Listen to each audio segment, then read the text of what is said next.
Hello అండి. నమస్తే. కథామృతం ఛానల్‌కి స్వాగతం. లల్లాదేవి గారు రాసిన 'శత్రు సంహారం' నవల రెండవ భాగం. శ్రీ మహాదేవి అలయన్స్ సంస్థ ఆవరణ చాలా కోలాహలంగా ఉంది.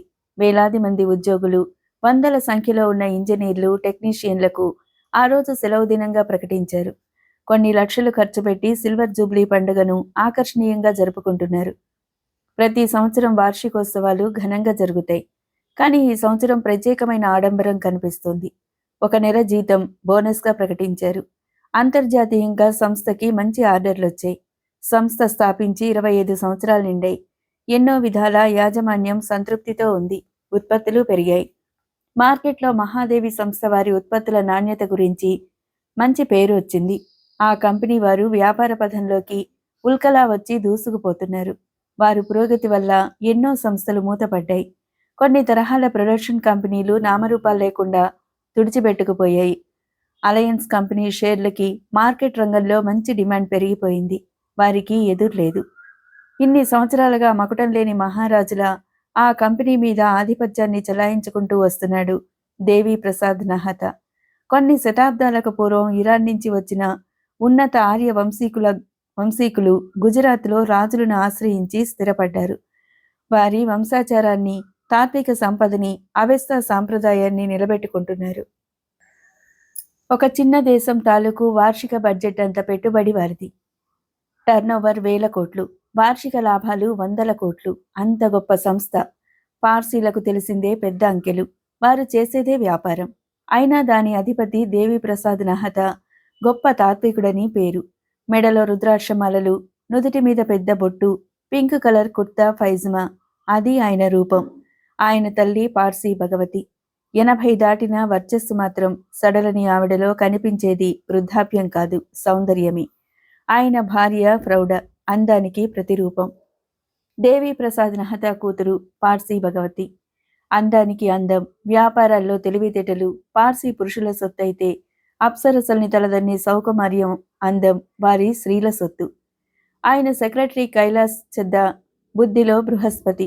నహతా గారు సాధించిన విజయాలన్నిటికీ వెనుక కైలాస్ చెద్దా గారి అమోఘమైన ప్రజ్ఞాపాఠవాలు నీడలా దాగి ఉన్నాయి. భాయ్ సాహెబ్, ఇలాంటి ఒక అద్భుతమైన రోజు నా జీవితంలో రావాలని ఎంతో కాలం కలలు కన్నాను. ఇవాళొచ్చింది. నాకు చాలా ఆనందంగా ఉంది. మీరు మరింత సంతోషంతో, ఉత్సాహంతో పని చేయటానికి ఏదైనా బహుమానం ఇవ్వాలనుకుంటున్నాను.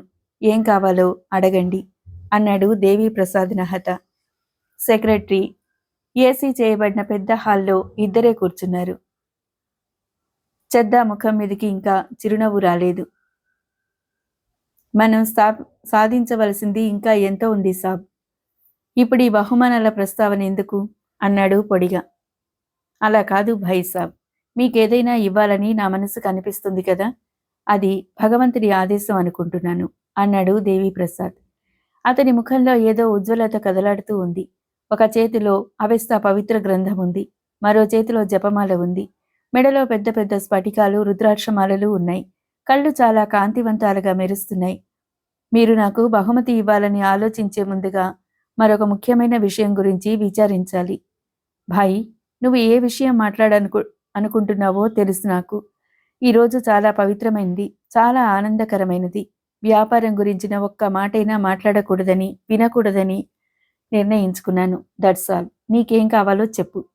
సాబ్, నా మనసులో చాలా రోజులుగా ఒక ముఖ్యమైన ఆలోచన ఉంది. That's good. అదేంటో చెప్పు. డన్.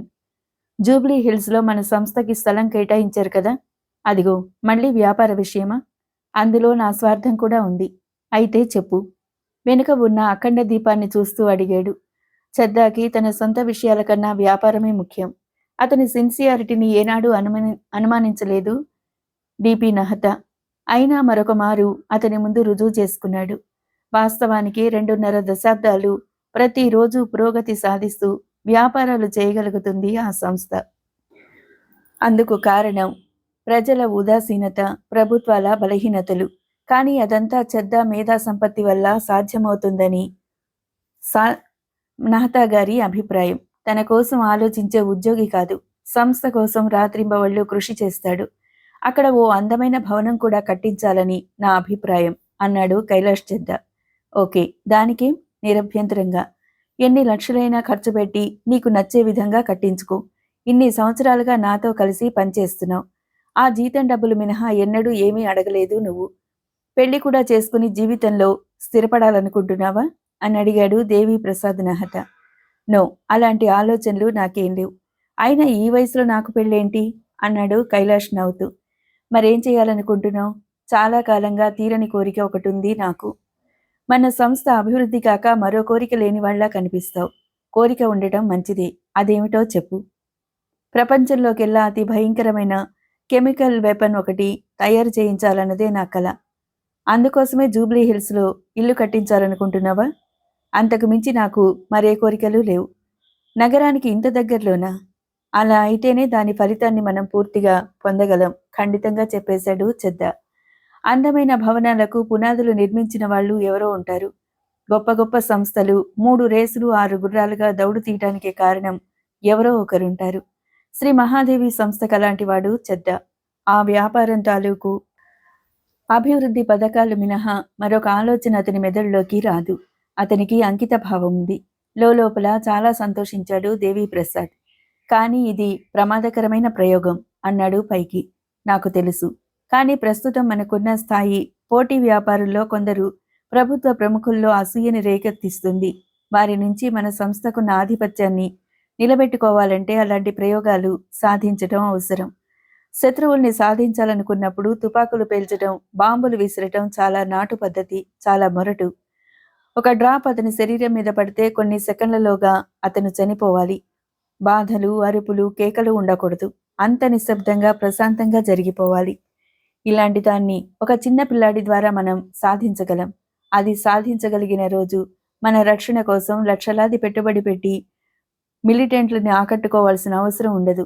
వందలాది కేసుల్లో మన అనుచరులు ఇరుక్కోవటం, వారిని రక్షించటం కోసం రాజకీయవాదులను ఆశ్రయించటం, వారడిగే హిరణ్యాక్షవరాలన్నీ తీర్చటం, ఈ బాధలేవీ ఉండవు. అంతా నిశ్శబ్దంగా, ప్రశాంతంగా జరిగిపోతుంది. ఎవరు ఎలా చనిపోయారో గుర్తించే వీలుండదు అని తన పథకమంతా వివరించాడు కైలాష్. దేవీప్రసాద్ నేత్రాలు విశాలమయ్యాయి. తన కోసం ఏదైనా కోరుకోమంటే ఇలాంటి కోరిక కోరటం అతని సిన్సియారిటీకి నిదర్శనం. అతని బుర్రలో వ్యాపారం, అభివృద్ధి తప్ప మరొక ఆలోచన ఉండదని రుజువు అయిపోయింది మరోసారి. భారమంతా నీకప్పగించి నేను అవస్థ చదువుకుంటున్నాను. ఇలాంటి విషయాల్లో నీవు స్వయంగానే ఓ నిర్ణయానికి రావచ్చు. అయినా అడిగావు కాబట్టి నా అంగీకారాన్ని తెలియజేస్తున్నాను. మన ప్రత్యర్థుల కన్నా ఆలోచనలో ఎప్పుడూ నువ్వు ముందుంటున్నావు. అది యథార్థమని మళ్ళీ ఇప్పుడు నిరూపించుకున్నావు. ఈ ఆలోచన అర్థం చేసుకుని సమాధానం ఇవ్వటానికి మరో 10 సంవత్సరాలు పడుతుందనుకుంటాను. వారు వెనుకపడిపోవటం ఖాయం. ఈలోగా మన సంస్థ ఎవరికీ అందనంత ఎత్తుకు ఎదిగిపోతుంది. తక్షణమే నీ పని ప్రారంభించు అంటూ సంతోషంగా తన అంగీకారాన్ని తెలియజేశాడు దేవీప్రసాద్. చాలా ఉత్సాహంగా కనిపించాడు కైలాష్. ఇహ నుంచి ప్రత్యర్థులు అంతుచిక్కని కారణాల వల్ల చనిపోతారు. వారిని రక్షించేందుకు ఏ దేవుడు దిగిరావాలో. కైలాష్ ఊహాలోకల్లో తేలిపోతున్నాడు. ఇన్ఫ్రాస్ట్రక్చర్ అంతా సిద్ధం చేయించాను. ప్లాన్ తయారైంది. నిర్మాణం ప్రారంభించడమే తరువాయి అన్నాడు. Very good. కానీ చట్టబద్ధంగా ఆలోచించు. ఆ వ్యవహారం బయటపడినా మన జోక్యం ఎవరికీ తెలియకూడదు. ఈ విషయం జాగ్రత్తగానే ఆలోచించాను భాయిసాబ్. ఈ వ్యవహారం అంతా మన చుట్టూ తిరుగుతున్న ఒకరి మెడకు తగిలిస్తాను. నాకు తెలుసు నువ్వు మేధావిగా ఆలోచిస్తావని. ఎవరా బ్లాక్ షిప్? నవ్వాడు కైలాష్. మెత్తని నవ్వులో క్రూరత్వం నిండి ఉంది. కారవెల్లి ప్రమాదంలో ఇండికేటర్ చీఫ్ ఇంజనీర్ల బృందానికి అప్పగించింది కదా ప్రభుత్వం. దాన్ని వారి దగ్గర నుంచి తెప్పించాను. కానీ అతి ఆశ్చర్యకరంగా అది మన దగ్గర నుంచి కూడా అదృశ్యమైపోయింది. దాన్ని వెతికి తెచ్చేందుకు ఓ చాకులాంటి అమ్మాయిని నియమించాను. మీకు తెలియదా? గతంలో ఒకసారి చెప్పావు. ఆ అమ్మాయి పేరు పీయూష కదా? అవును. ఒక స్కూల్ మాస్టరీ కూతురు, చలాకీ రవ్వ. ఎలాగైనా ఆ ఇండికేటర్ని సాధించి తీరాలి. అది ప్రభుత్వం చేతిలో పడి రిపోర్టు వెళ్ళిపోతే మనకు చాలా నష్టం. ఆ ఇండికేటర్కి కాంట్రాక్టర్ మన సంస్థ. అది పనిచేయకపోవటం మూలంగానే కారవెల్లి కూలిపోయిందని రిపోర్టు వెళ్ళిందనుకో, ప్రభుత్వం 100 కోట్లు మన మీద క్లెయిమ్ చేస్తుంది. ఆ సందర్భంగా విమానంలో ప్రయాణిస్తూ మరణించిన ప్రముఖుల కుటుంబాలకి అంతకన్నా ఎక్కువ చెల్లించాల్సి వస్తుంది. కొన్ని 100 కోట్లు నష్టం భరించాలి. మనకి కాంట్రాక్టులు రావు. బ్లాక్ లిస్ట్లో పడిపోతాం. అంటే పూర్తిగా దివాళా తీయటం ఖాయమన్నమాట. ఈయన కాచి నక్కల పాలవుతాయి నా సంపదలన్నీ. దీనికంతా కారణమైన ఆ ఇండికేటర్ని మనం సాధించి తీరాలి. అందుకోసం ఎంత ఖర్చైనా బాధ లేదు. ఇది మన శత్రువులు సాధించిన విజయమేనంటావా? కావచ్చు, కాకపోవచ్చు. ఎవరు ఏం చెప్పలేకపోతున్నారు. ఎవరిని అనుమానించడానికి వీల్లేకుండా అది మాయమైంది. ఒకవేళ ఇది ప్రత్యర్థుల పనే అయితే వాళ్ళు చాలా తెలివైన వాళ్ళనుకోవాలి. పీయూషకి ఆ వ్యవహారమంతా అప్పగించాను. 2 రోజులుగా ఆమె కనిపించలేదు. రాగానే కొన్ని వివరాలు తెలియవచ్చు.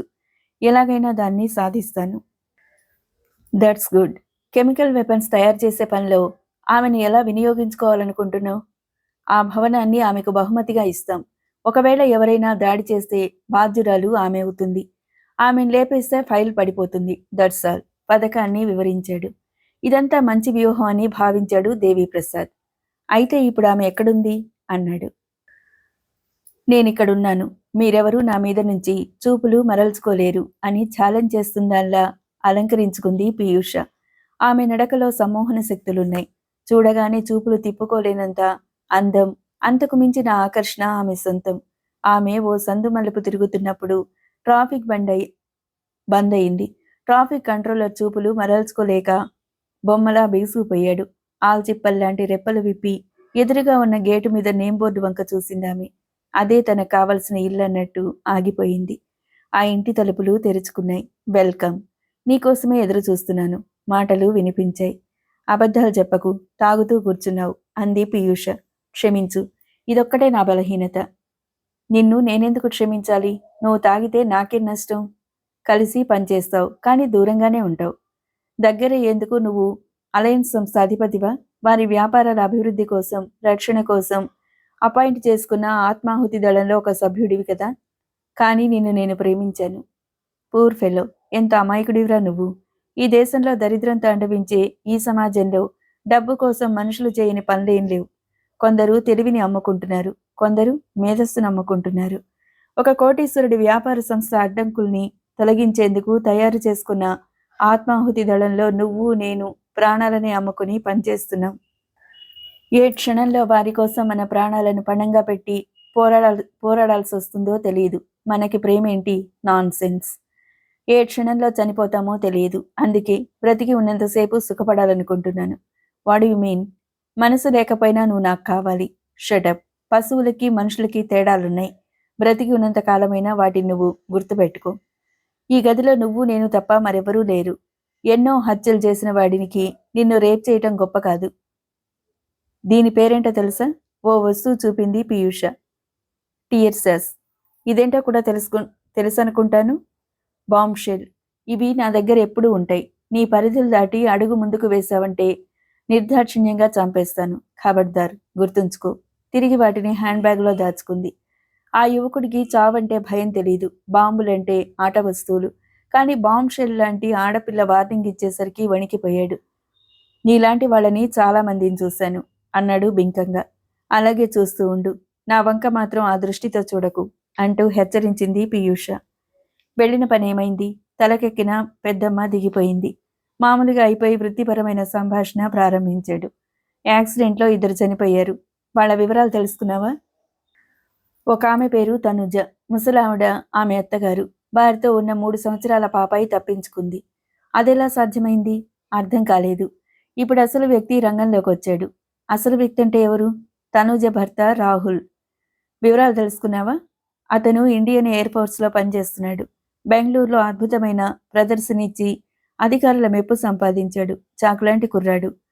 వృత్తి తప్ప మరొక ఆలోచన లేదు. ఐఏఎఫ్లోకి చేరక మునిపే 4 సంవత్సరాల క్రితం అతనికి పెళ్ళయింది. భార్య కాపురానికి వచ్చాక 2 నెలలు ఇంటి పట్టునున్నాడు. 2 సంవత్సరాల తర్వాత ఒకసారి వచ్చాడు. అప్పుడు అతని పాప వయసు 1 ఏడాది. కొద్ది రోజులు మాత్రమే ఉన్నాడు. ఆ వెళ్ళటం మళ్ళీ 2 సంవత్సరాలకు ఇదే రావటం. భార్యకి తల్లికి అంత్యక్రియలు చేశాడు. ఒకసారి పోలీస్ కంట్రోల్ రూమ్కి వెళ్ళి యాక్సిడెంట్ వివరాలు తెలుసుకున్నాడు అంటూ తాను సేకరించిన సమాచారం అంతా ఇచ్చింది పీయూష. ఇలాంటి వివరాలు మెరుపులా సంపాదిస్తావు. ఎలా చేస్తావు? ఏమిటి నీ టెక్నిక్? నవ్వుతూ అడిగాడు యువకుడు. నీ పొగడ్తలు నాకు అక్కర్లేదు. ఈ సమాచారం అంతా కైలాష్ చెద్దా గారికి అందించాలను. That's all. వెళ్ళిపోతున్నాను. ఎలక్ట్రానిక్ క్రూ ఇండికేటర్ సంగతి ఏంటి? అది ఎక్కడుందో ఇంకా తెలియలేదు. ఈ విషయం వింటే చెద్దా మండిపడతాడు. అలాగని అబద్ధాలు చెప్పలేం కదా! త్వరలో తెలుసుకునేందుకు ప్రయత్నాలు చేస్తామని తెలియచేయి. ఓకే. నువ్వప్పుడే వెళ్ళిపోవాలా?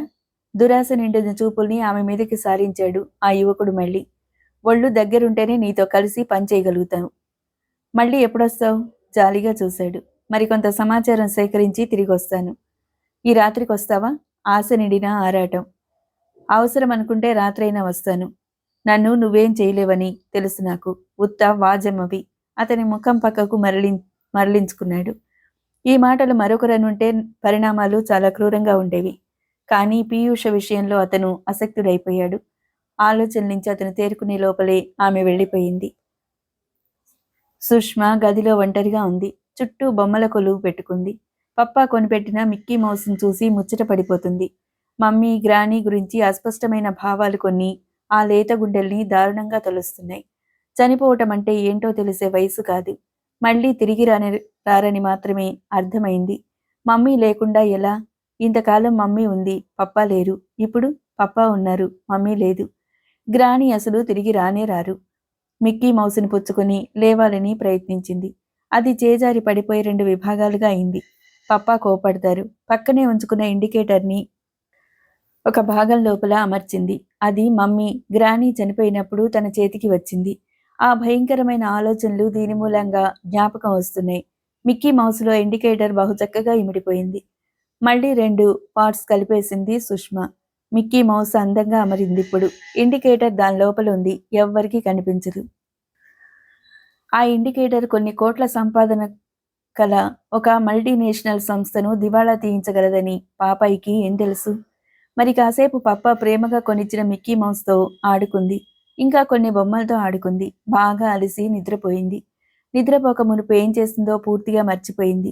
నేల మీద పడి నిద్రపోతున్న సుష్మను తీసుకొచ్చి మంచం మీద పడుకోబెట్టుకున్నాడు రాహుల్. బొమ్మలన్నింటినీ షోకేసులో అందంగా సర్ది తిరిగి వచ్చాడు. ఇంకా ఈ ప్రపంచంలో తనకంటూ మిగిలింది పాప మాత్రమే. తిరిగి వచ్చి సుష్మను కౌగిలించుకుని పడుకున్నాడు. పోలీస్ ఫైల్స్లో చదివిన సంగతులన్నీ జ్ఞాపకం వస్తున్నాయి. గంట తర్వాత నిద్ర లేచింది సుష్మ. ఆమెను ముద్దు పెట్టుకున్నాడు, లాలించాడు. నీ దగ్గరున్న ఇండికేటర్ని ఎక్కడ దాచావు డార్లింగ్ అని అడిగాడు. ఏమో పప్పా, నాకు తెలీదు అంది సుష్మ. బాగా జ్ఞాపకం తెచ్చుకోమ్మా. నాకేం తెలియదంటే మీరు వినరే? దాని గురించిన జ్ఞాపకాన్ని పూర్తిగా కోల్పోయిన సుష్మ అయోమయంగా చూసింది. మరింత అయోమయంలో పడిపోయాడు రాహుల్. క్షమించండి. 1989 జనవరి 6వ తేదీన బొంబాయి నుంచి వచ్చే కారు వెళ్లి దారుణంగా కూలిపోయింది.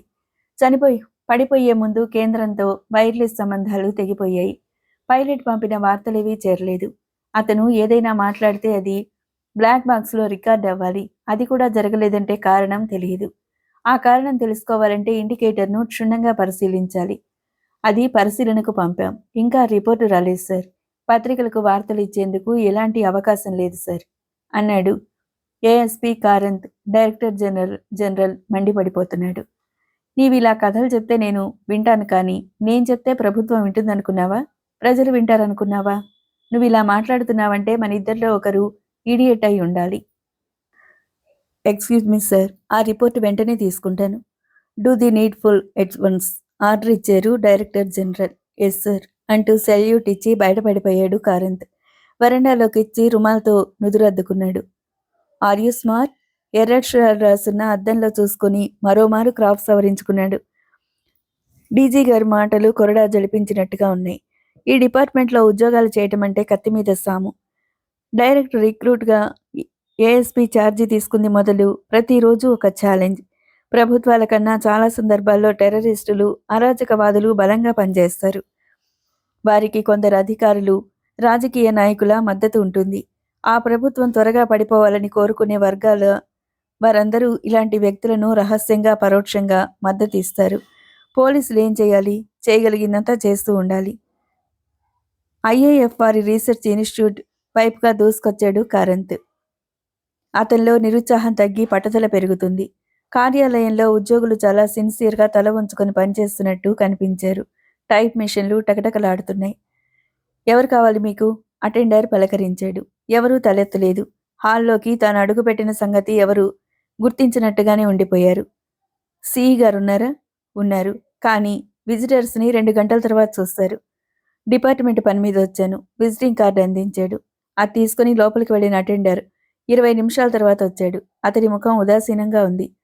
లోపల ఎవరో మంత్రి గారున్నారు. కాసేపు కూర్చోండి, తర్వాత పిలుస్తాను అన్నాడు. కారంత్ సహనానికి పరీక్ష అయింది. కూర్చున్నాడు. చాలాసేపు గడిచిపోయింది. తలుపులు తెరుచుకున్నాయి. మంత్రిగారు మంది మార్బలంతో వెలుపలకొచ్చారు. మంత్రిగారు ఏదో మాట్లాడుతున్నారు. ఈ ప్రపంచంలో మాట్లాడే అధికారం ఆయన ఒక్కడికే ఉన్నట్టు భావించిన వాళ్ళలా మిగిలిన వాళ్ళు శ్రద్ధగా వింటున్నారు. అలా నటిస్తున్నారు. ఇప్పుడు మీరు లోపలికి వెళ్ళండి.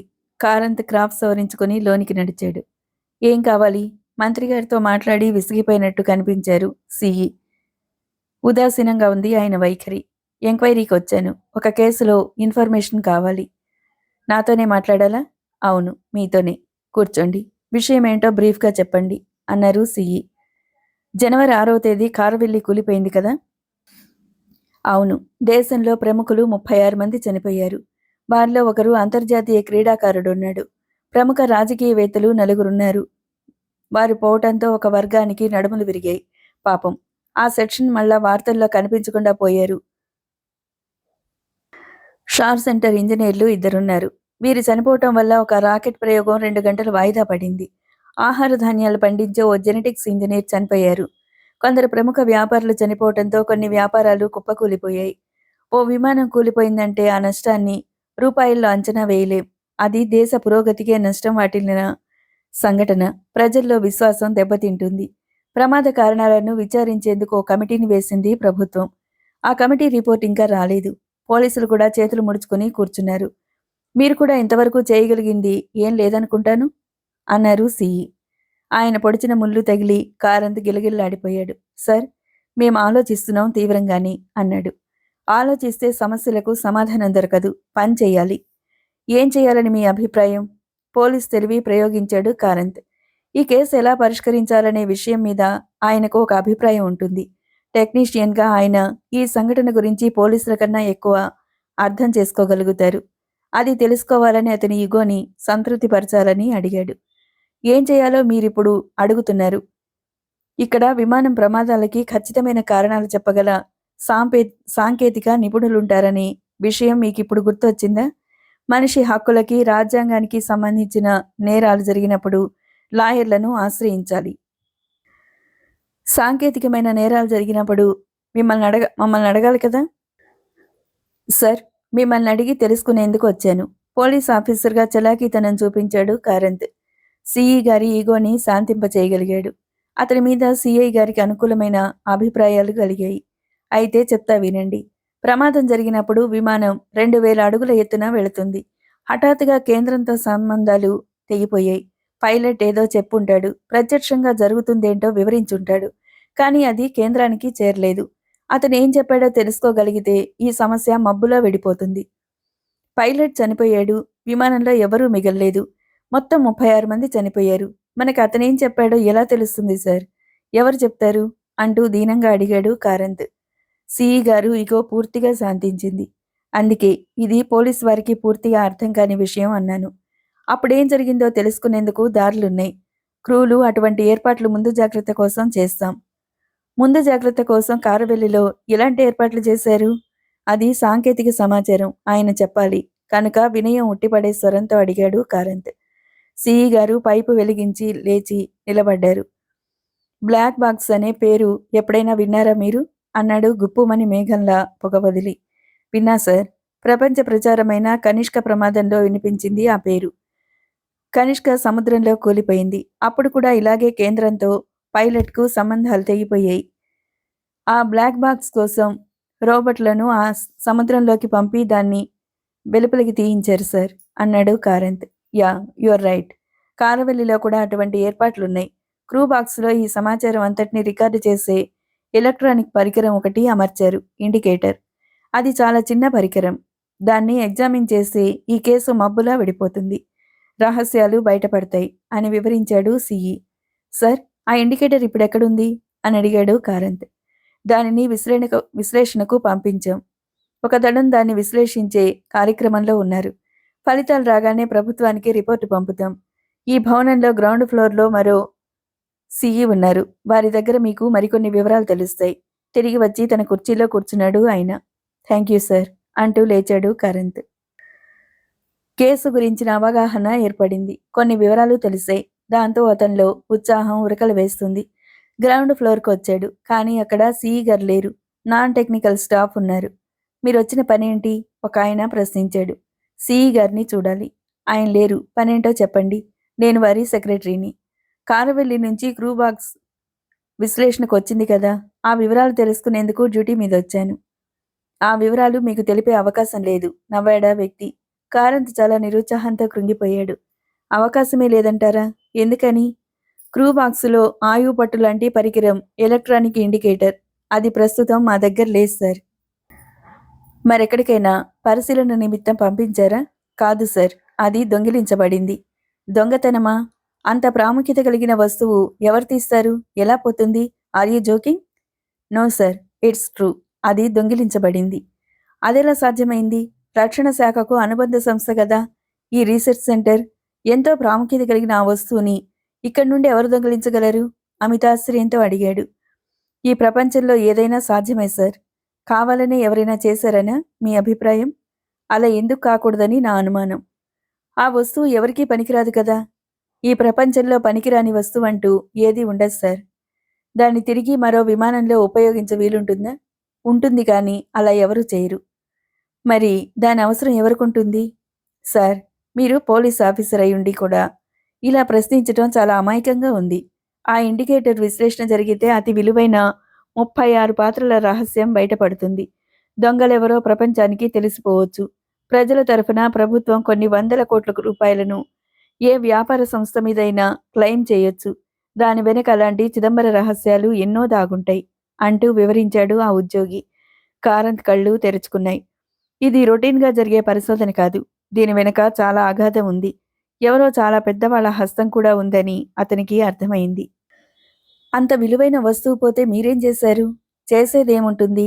అది దొంగిలించబడిందని దగ్గరలో ఉన్న పోలీసులకు తెలియజేశాం. పరిశోధన ఆగిపోయిందని ప్రభుత్వానికి రిపోర్టు పంపాం.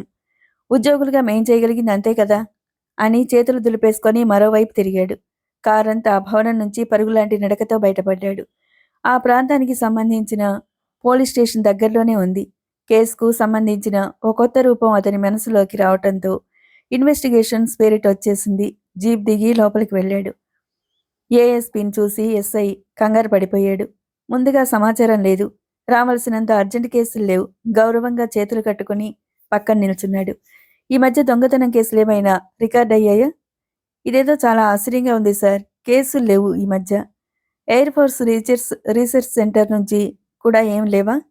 ఒక కేసు రికార్డ్ అయింది, కానీ వారి దగ్గర నుంచి పోయింది ఏం లేదు. ఎందుకు పనికిరాని ఇనప ముక్క. ప్రభుత్వ సంస్థ కాబట్టి ఆనవాయితీ ప్రకారం రిపోర్ట్ ఇచ్చారు అన్నాడు ఎస్ఐ. యూ ఫూల్, అది చిన్న ఇనప ముక్క. ఎందుకు పనికి మాలిందా? ఎవరు చెప్పారు నీకు? ఉరిమి చూశాడు. ఇద్దరు పీసీలు వెళ్లి కేసు రాసుకొచ్చారు. వాళ్ళు చెప్పింది ఇదే. ఒక గుడ్డివాడు చేయి పట్టుకొని 100 మంది గుడ్డివాళ్లు గోతులో దూకినట్టుంది నీ ప్రవర్తన, ఇడియట్. అది ఈ దేశ భవిష్యత్తుకి కొన్ని వందల కోట్ల విలువ చేసే వ్యాపారానికి సంబంధించిన అపురూప వస్తువు. బుద్ధిమాలినవాడ, వెంటనే రికార్డ్స్ పట్టుకురా అని మందలించాడు. ఎస్ఐకి చెమటలు పోసాయి. తానే స్వయంగా పరిగెత్తుకుపోయి రికార్డు బుక్ తీసుకొచ్చాడు. కేవలం 4 ముక్కలు ఉపయోగించి నిర్లక్ష్యంగా రాసిన కేసు బయటికి తీశాడు. దాన్ని ఏఎస్పీ కారంత్ ముందుంచాడు. దీని విషయమై నువ్వేమైనా విచారించావా? సారీ సార్, దీనికి ఇంత ప్రాముఖ్యత ఉందని నాకు తెలియదు.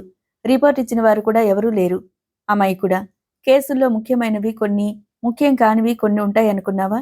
ఈ కేసులో ఎందరి భవిష్యత్తులు, ఎన్ని జీవితాలు ముడిపడి ఉన్నాయో నీకు ముందు ముందు తెలుస్తుంది. ఈ కేసును ఇలా మూలపడేసి ఉంచినందువల్ల నిన్ను సస్పెండ్ చేయొచ్చు. అవునా కాదా? అవును సార్, కానీ పిల్లలు గలవాణ్ణి. ఎక్స్క్యూజ్ మీ, నేను అడుగుతుంది క్షమాపణ కాదు. ఇలా చేయనని, ఇంకెప్పుడు నిర్లక్ష్యంగా ప్రవర్తించనని మాట ఇవ్వాలి. అలాగే సార్. ముచ్చెమటలు పోసి ఒంటి మీద బట్టలు కూడా తడిశాయి. త్వరగా రాసిచ్చాడు. తప్పు ఎక్కడ జరిగిందో కారంత్కి తెలుసు. కేసు ఇచ్చేవారు దాని ప్రాముఖ్యతను కొంతైనా వివరించాలి. కానీ ప్రభుత్వ కార్యాలయాలు బాధ్యతారహితంగా ప్రవర్తిస్తుంటాయనటానికి ఇదో ఉదాహరణ. కారంత్ ఆ కాగితాలని తీసుకొని ఫైల్ మూసేశాడు. దానిలో వివరాలేం లేవు. పనిచేయని ఓ ఎలక్ట్రానిక్ పరికరం దొంగిలించబడిందని మాత్రమే ఉంది. దాని విలువను ప్రాధాన్యతను గుర్తించలేదు. ఇప్పుడు ఆ పరికరం ఎవరిని చేరిందో మరి. మిక్కీ మౌస్ని ఒక్క క్షణం కూడా విడిచి ఉండదు సుష్మ. తండ్రి మీద ప్రేమంతా ఆ బొమ్మ మీద చూపెడుతుంది. అది రెండుగా విడిపోతుందన్న విషయం పూర్తిగా మర్చిపోయింది. అదలా విడిపోతున్న విషయం ఆ ఇంట్లో రాహుల్‌కి గాని, తన్వికి గాని, మరెవరికి గాని తెలియనే తెలియదు. విమాన ప్రమాదం వివరాలున్న ఎలక్ట్రానిక్ ఇండికేటర్ ప్రమాదం సముద్రంలో మునిగిపోయిన బ్లాక్ బాక్స్‌లా అయిపోయింది. భూస్థాపితమైన పిసినారివాడి నిధిలా అయిపోయింది. కానీ అలాంటి వస్తువు పాప దగ్గరుండాలనే విషయాన్ని రాహుల్ మర్చిపోలేదు. దాని గురించి అడిగినప్పుడు ఏడ్చింది. తల్లి కూడా లేదు. కాబట్టి పూర్తిగా దిగులు పడిందనుకున్నాడు.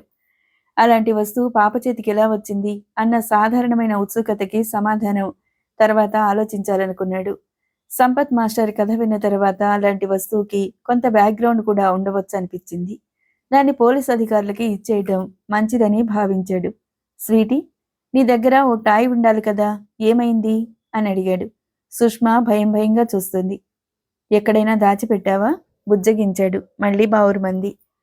టాయ్ కేసులో గాలించాడు. ఇల్లంతా వెతికాడు. కానీ మళ్ళా దాని ఆచూకీ కనిపించలేదు. తన్వి కూడా వెతికింది. పాప నిన్న సాయంత్రం టెర్రస్లో ఆడుకుంటుంది అని చెప్పింది. ఇద్దరూ వెళ్లి టెర్రస్ మీద గాలించారు. బహుశా ఎక్కడైనా పోగొట్టుకుందేమో అంది తన్వి. అమ్మాయి గారు నిన్న సాయంత్రం పాత ఇనుప సామానంతా బజారుకు పంపించారు కదా, వాటిలో పోయిందేమో అన్నాడు పనికుర్రాడు. ఏమో, వెళ్ళినా ఆశ్చర్యం లేదు. అది పనికిమాలిన వస్తువు అనుకుంటున్నాం కదా అంటూ బదులు చెప్పింది తన్వి. రాహుల్ బజార్కి పరుగు తీశాడు. ఆ షాపు యజమాన్ని పట్టుకుని షాపంతా గాలించాడు. కానీ దాని ఆచూకీ కనిపించలేదు. పాప ఎక్కడో పారేసుండాలనే నిర్ణయానికొచ్చాడు. దాని బ్యాక్‌గ్రౌండ్ అతనికి తెలియదు కాబట్టి అంతగా బాధపడలేదు. ఆ రోజు అక్కయ్య స్వయంగా కారు నడుపుకుంటూ వెళ్ళింది. బావా డ్రైవర్ని తీసుకుపోలేదు. కాబట్టి దేవాలయంలో జరిగిందేంటో ఎవరికీ తెలియదు. తిరిగి వచ్చేటప్పుడు యాక్సిడెంట్ ఎలా అయిందో చెప్పేవారు లేరు. సుష్మకి ఏం అర్థం కాలేదని అనిపిస్తుంది. లకడీకా పూల్ సెంటర్లో టీ దుకాణం దగ్గర నాకు కనిపించినప్పుడు ఫ్రాక్ మీద రక్తపు మరకలున్నాయి. దాన్ని బట్టి యాక్సిడెంట్ జరిగినప్పుడు పాప కారులోనే ఉండి ఉంటుందని ఊహించాను. ఏది ఏమైనా ఇక ఆ విషయాలన్నీ మర్చిపోవటం మంచిది. నువ్వు తిరిగి వెళ్ళిపోయి డ్యూటీలో చేరిపోవటం మంచిది. పాపను నేను చూసుకుంటాను అంది తన్వి. బావగారికి ఆ విషయాలే ఆలోచిస్తూ ఉండటం ఆమెకి నచ్చలేదు. జరిగిందేదో జరిగిపోయింది. మర్చిపోయేందుకు ప్రయత్నించాలి. అదే మనసులో పెట్టుకుని బాధపడటం భవిష్యత్తుకి మంచిది కాదని ఆమెకు అనిపించింది. సుష్మ సంగతి చూసుకోవాలి కదా. అవును బ్రదర్, నువ్విక ఆ విషయంలో ఆలోచిస్తూ కూర్చోవటం అంత మంచిది కాదు. నువ్వు బెంగళూరు వెళ్ళిపోవటం మంచిది. దైవం అనుకూలిస్తే బాధాకరమైన ఈ జ్ఞాపకాలకు దూరంగా అక్కడే స్థిరపడిపోవచ్చు అన్నాడు చెన్నకేశవులు. సోఫాలో తండ్రిని అంటుకుపోయి కూర్చుంది సుష్మ. తండ్రి మళ్ళీ వెళ్ళిపోతారన్న ఆలోచన ఆ లేత మనసుని గాయపరుస్తుంది. పాప తలను గుండెలకు గాఢంగా హత్తుకున్నాడు రాహుల్. ఆమె చేతుల్లో మిక్కీ మౌస్. కానీ ఈ స్థితిలో బేబీని వదిలి నేనెలా ఉండగలను అన్నాడు దిగులుగా. సుష్మను నీతో పాటుగా తీసుకుపోయేందుకు వీలు కాదా బావా? అది ప్రస్తుతంలో సాధ్యం కాని విషయం. అయితే నా దగ్గరే ఉండిపోతుంది.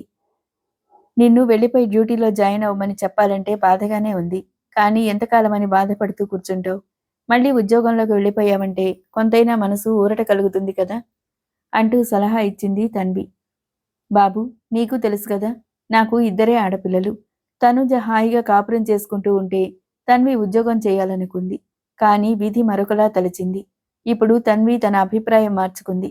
పాప కోసమైనా తన అక్క స్థానంలోకి రావాలనుకుంటుంది. నాకు మాత్రం ఆ ఒక్క బిడ్డ కాక ఇంకెవరున్నారు? ఈ 2 కుటుంబాలకు నువ్వే ఆధారం. అంతసేపు మౌనంగా కూర్చున్న మామగారు తన అభిప్రాయాన్ని వివరించాడు. తన్వి సిగ్గుతో అక్కడి నుంచి లేచి వెళ్ళిపోయింది.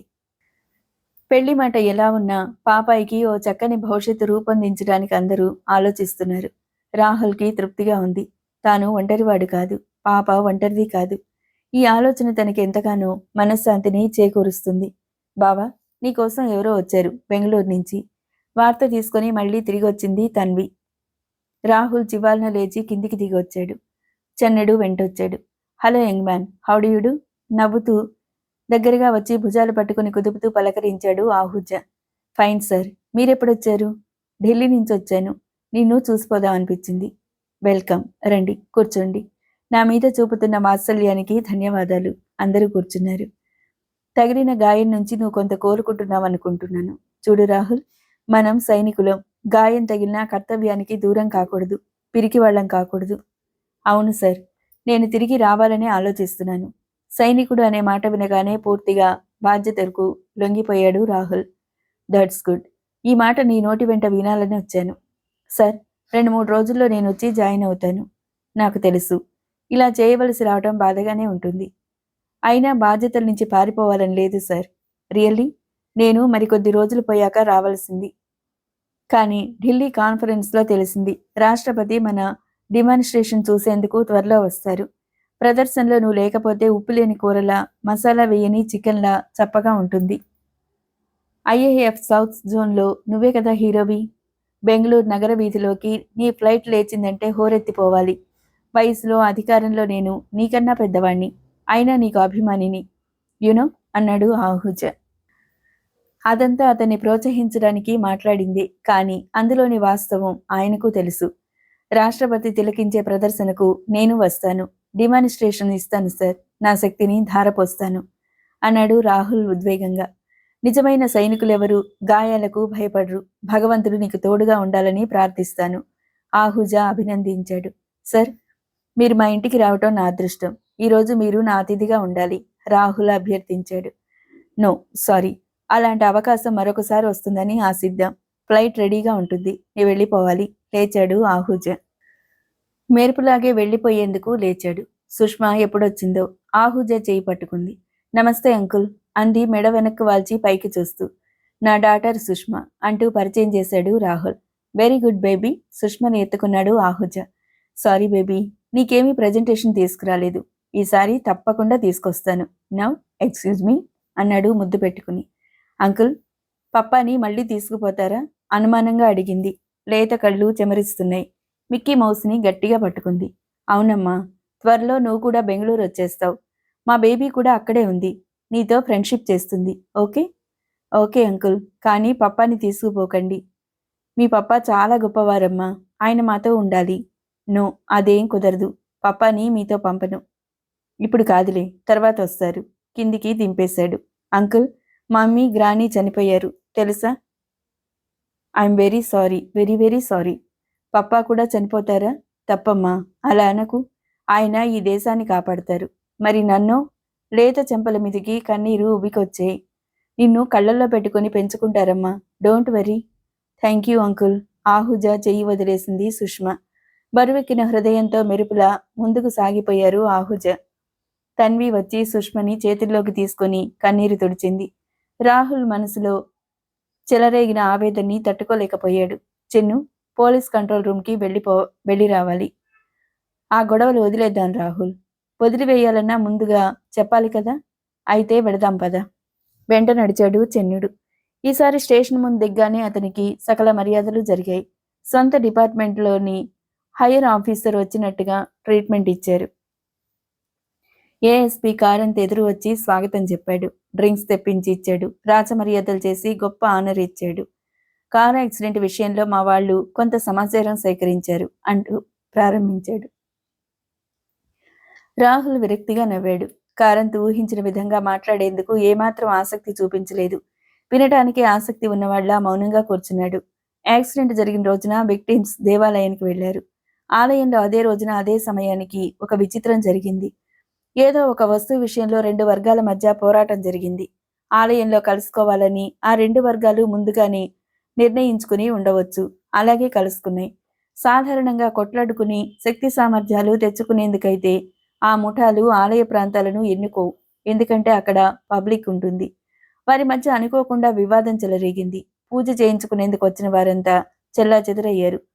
విక్టిమ్స్ కూడా వారితో పాటే పరిగెత్తారు. ఆ హడావిడిలో పాప తప్పిపోయింది. దుండగులు వెళ్లిపోయేంత వరకు వారు ఎదురు చూశారు. ఆ తర్వాత పాప కోసం వెతికారు. ఆలయ ప్రాంతాల్లో పాప కనిపించలేదు. కంగారు పడిపోయారు. ఆ తల్లి దీనంగా రోదిస్తూ అందర్నీ అడిగింది. ఎవరూ ఏం చెప్పలేకపోవటంతో పోలీస్ రిపోర్ట్ ఇచ్చేందుకు దీనంగా వెనుతిరిగింది. దారిలో యాక్సిడెంట్ జరిగింది. పాప కనిపించకుండా పోయిందన్న కంగారులో డ్రైవ్ చేయటం వల్ల యాక్సిడెంట్ జరిగిందా, మరేదైనా కారణం ఉందా అనేది ఇంకా తేరని విషయం.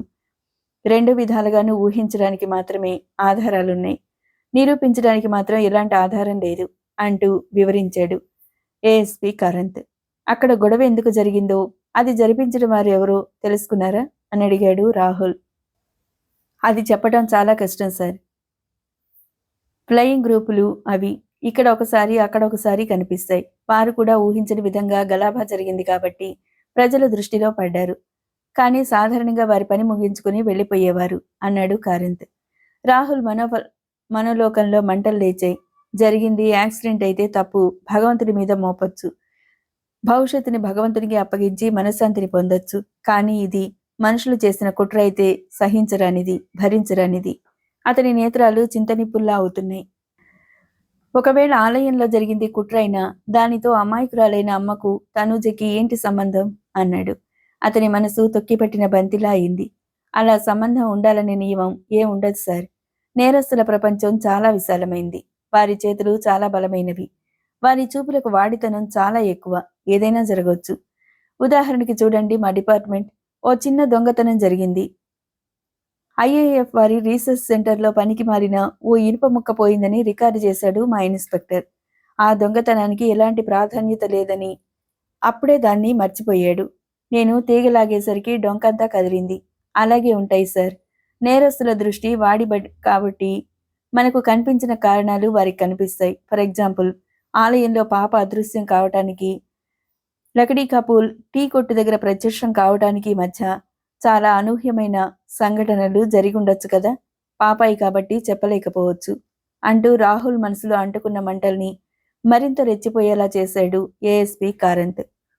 ఇదంతా ఎందుకు? మీరు విచారించండి. దోషులు ఎవరైనా దొరికితే శిక్షించండి. అంతే సార్. రాహుల్ ఈ వ్యవహారాల్లో తలదూర్చితే రెచ్చిపోతాడు. భారత విమానదళం దక్షిణ విభాగంలో అతనిది ప్రత్యేకమైన స్థానం. ఎంతో మంచి భవిష్యత్తుని ఊహిస్తున్నాం. ఇప్పుడు ఈ గొడవలన్నీ ఎత్తుకుంటే అదంతా మట్టిపాలవుతుంది అంటూ ఇంకా వివరించాలని ప్రయత్నిస్తున్నాడు చెన్నుడు.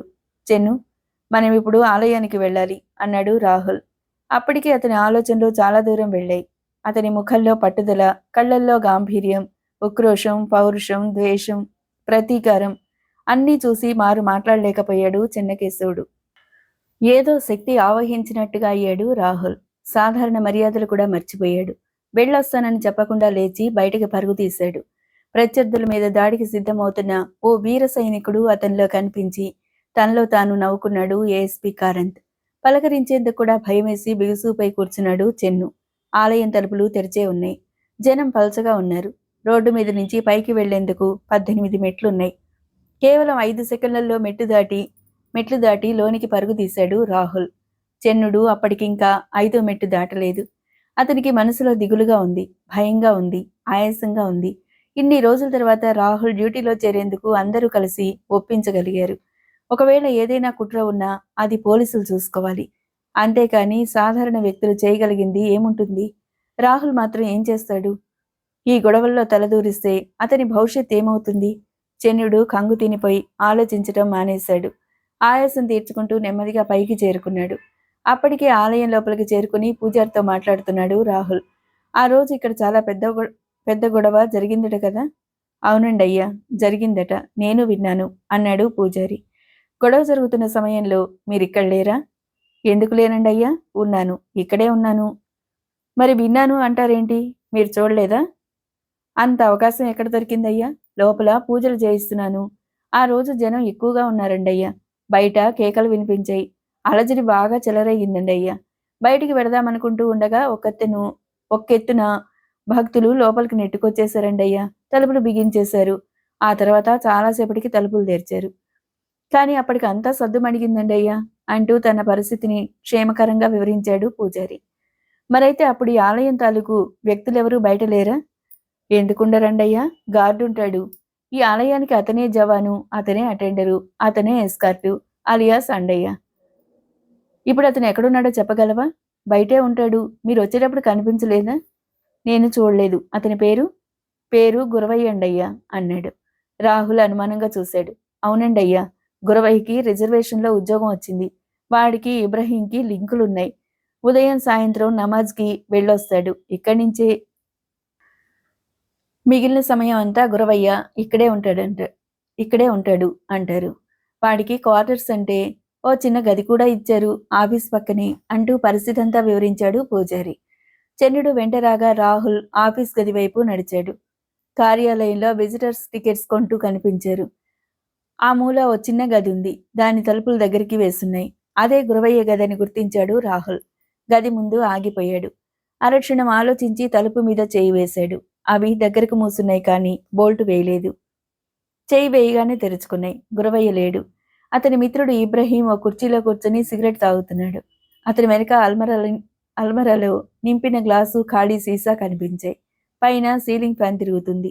తాను ఏ స్థితిలో ఉండగా తలుపులు నెట్టుకుని లోనికి వచ్చిన ఓ కొత్త వ్యక్తిని చూసి అతను కంగారు పడలేదు. మరొకసారి పఫ్ లాగి పొగ మేఘం వదిలాడు. ఏం కావాలి భాయ్ నీకు? లోపలికెందుకు వచ్చావు? పలకరించాడు. నీతో కొంచెం మాట్లాడాలి అన్నాడు రాహుల్. అది తనకు అలవాటే అన్నట్టు చూశాడు. రవంతైనా చెలించలేదు. కూర్చో. ఆ కుర్చీలో కూర్చుని నీకేం కావాలో అడుగు అన్నాడు. తన కార్యక్రమంలో దేన్ని నిలుపు చేయలేదు. గ్లాస్ ఖాళీ చేసి మళ్ళీ ఆల్మరాలో ఉంచాడు. అతని ప్రవర్తనకి లోలోపల ఉడికిపోయాడు రాహుల్.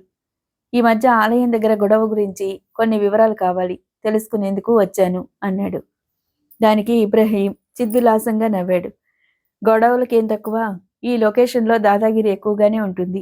సాధారణంగా బయట రోడ్డు మీద ప్రతిరోజు ఏదో ఒక గొడవ జరుగుతూనే ఉంటుంది. కాకపోతే ఆ రోజు మెట్ల మీదకి ఎక్కి వచ్చి గొడవ చేశారు. మీరు పోలీస్ డిపార్ట్మెంటా? కాదు.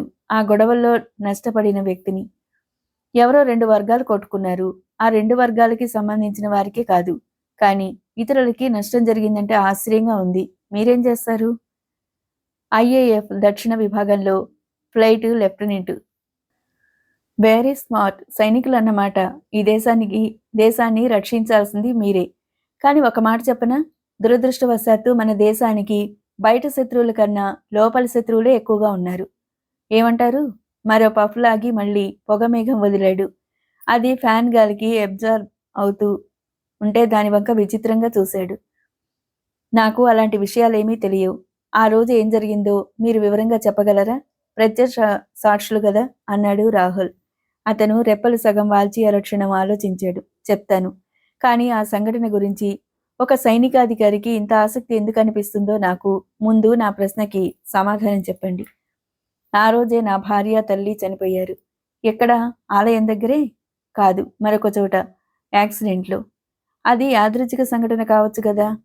విక్టిమ్స్ ఇక్కడికే వచ్చి తిరిగిపోతున్నారు. ఈ సమాధానం విని ఇబ్రహీం పెద్దగా విరగబడి నవ్వాడు. వాకిల్ దగ్గర నిలబడి వారి మాటలు వింటున్న చెన్నుడు త్రుళ్ళిపడి చూశాడు. భాయ్, ఆలయానికి వచ్చి తిరిగిపోతున్నంత మాత్రాన కారు యాక్సిడెంట్ అవ్వకూడదని ఉందా?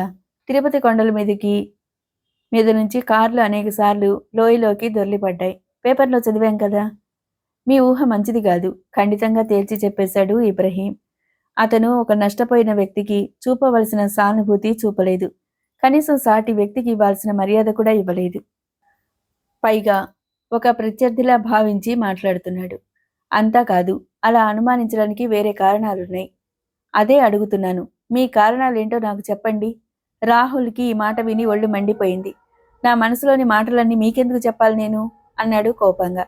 అయితే ఆ రోజు ఆలయం దగ్గర ఏం జరిగిందో మీకెందుకు చెప్పాలి నేను అంటూ ఎదురు ప్రశ్న వేశాడు ఇబ్రహీం. రాహుల్కి పట్టరానంత కోపం వచ్చింది. చెప్పకుండా దాచుకున్నందువల్ల మీ కొరిగేదేమి ఉండదు అంటూ లేచి విసురుగా బయటికి నడిచాడు. ఇలాంటి చాటర్ బాక్స్ మాటలన్నీ నేను చాలా విన్నాను అంటూ లేచి ధడేలిన తలుపులు మూసుకున్నాడు ఇబ్రహీం. చాలా పొగరబోతులా ఉన్నాడు అన్నాడు రాహుల్ విసుగ్గా. అంతేనా నీకు అర్థమైంది? అతని మాటలు వింటూ ఉంటే ఆ గొడవలతో అతనికి కూడా సంబంధం ఉండి ఉంటుందని అనిపించటం లేదా నీకు అని అడిగాడు చెన్నకేశవుడు. రాహుల్ కళ్ల ముందు వేరే ప్రపంచం కొత్త వాకిళ్లు తెరుచుకుంది. తరువాయి భాగం మరో వీడియోలో. మీకు ఈ నవల ఎలా ఉందో కామెంట్స్లో తెలియజేయండి. Thank you.